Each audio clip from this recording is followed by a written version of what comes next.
Prince Harry just got slapped with yet another humiliating loss, and this time, there's no royal cushion to land on. The UK's High Court essentially told him, "You made your bed, now lie in it." No taxpayer-funded security. No special treatment. No royal exceptions. Just cold, hard rejection. And the worst part? He didn't see it coming. Or maybe he did, and he thought his last name would still carry some weight. Not anymore. You walk away from the family, from the duties, from the country, and then what? You expect the same perks? That's just not how this works. And if Harry doesn't get that by now, then maybe he's more lost than we thought. But here's where it gets ugly. This isn't just about security. It's not just about money. It's about identity, status, power, and control. Let's not sugarcoat it. Meghan Markle has been a driving force behind this entire mess. She came in like a whirlwind, challenged the system, and pulled Harry out of the only life he's ever known. Look, people can argue all day about whether that's a good or bad thing, but here's what's not up for debate. Since Meghan entered the picture, nothing has been the same. The royal family? Torn. His relationship with his brother?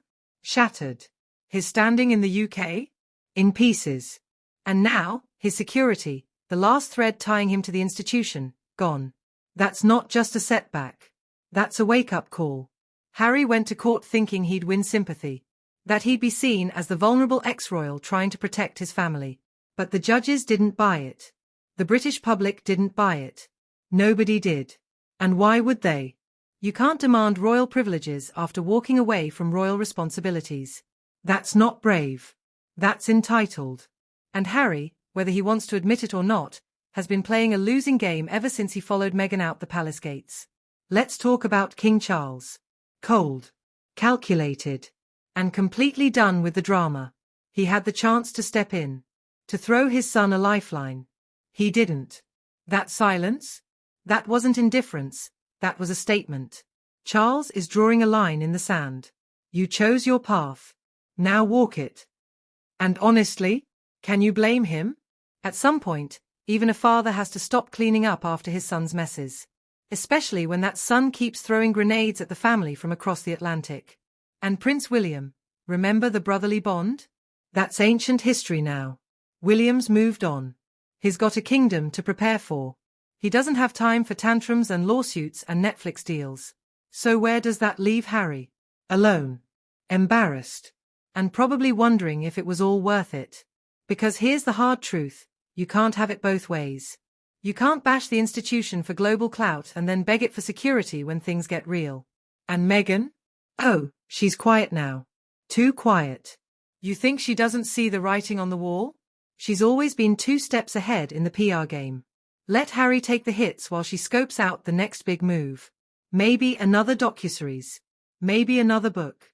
Maybe a podcast where she reclaims her voice for the 100th time. It's all part of the brand. But people are waking up.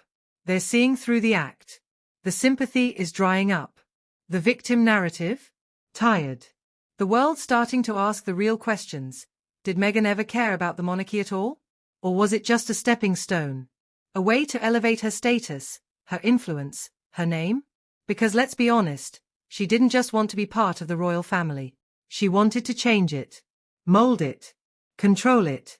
And when that didn't work, she burned it down and walked away. Dragging Harry with her.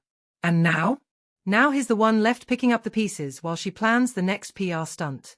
Let's not pretend like this is all just coincidence. Since day one, Meghan's been playing chess while Harry's been playing checkers. And now he's cornered. No country. No real friends. No institutional backing. Just a long list of lawsuits, tell-alls, and broken relationships. You want to know how far he's fallen? Just look at the reaction to this court decision. Nobody's rallying behind him. There's no outpouring of support. No outrage. Just a collective shrug. Because he's no longer seen as a prince. He's a celebrity now. And celebrities don't get royal treatment. You don't get taxpayer-funded protection when you're living in a Montecito mansion, signing Netflix deals, and throwing the royal family under the bus every chance you get. Actions have consequences. And Harry's finally learning that. The hard way. And let's not forget the optics. A grown man, born into privilege, asking the British public to fund his security while millions struggle to pay bills? That's not just tone deaf. That's insulting. And the court made that clear. They didn't just deny his request. They shut the door on the idea entirely. So what now? Does Harry double down? Does he keep fighting battles he can't win? Or does he finally take a step back and realize how far off course he's gone? Because right now, he's not just losing in court. He's losing in life. And everyone can see it, except him. And Meghan?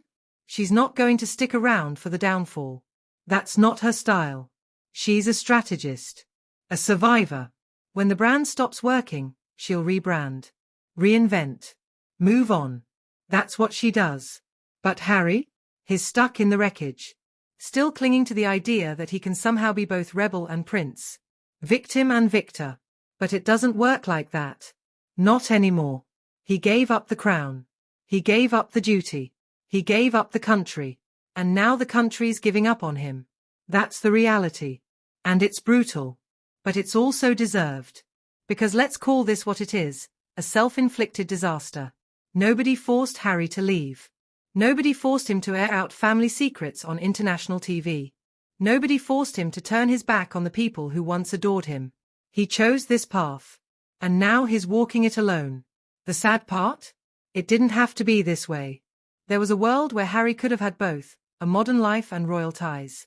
But that world required compromise, humility, loyalty. And those things got lost the moment Meghan decided she wasn't going to play by anyone else's rules. So here we are. A prince without a kingdom. A family torn apart. A legacy in ruins. And a future that's more uncertain than ever. The only question left is, how much further does Harry fall before he wakes up? And don't think this is the last of it. Not by a long shot. More court cases are coming. More media stunts. More exclusive interviews. Because when your life becomes a product, the show never really ends. It just gets more desperate. But the audience? They're tuning out. The narrative's stale. The drama's repetitive. People aren't buying what Harry and Meghan are selling anymore. And that's the biggest blow of all. Because once the cameras stop rolling, once the headlines fade, what's left? A broken family. A fractured identity. And a man who used to be a prince, now just trying to stay relevant. There's no security detail for that. No legal team can fix it. No Netflix deal can cover it up. It's raw. It's real. And it's rapidly unraveling.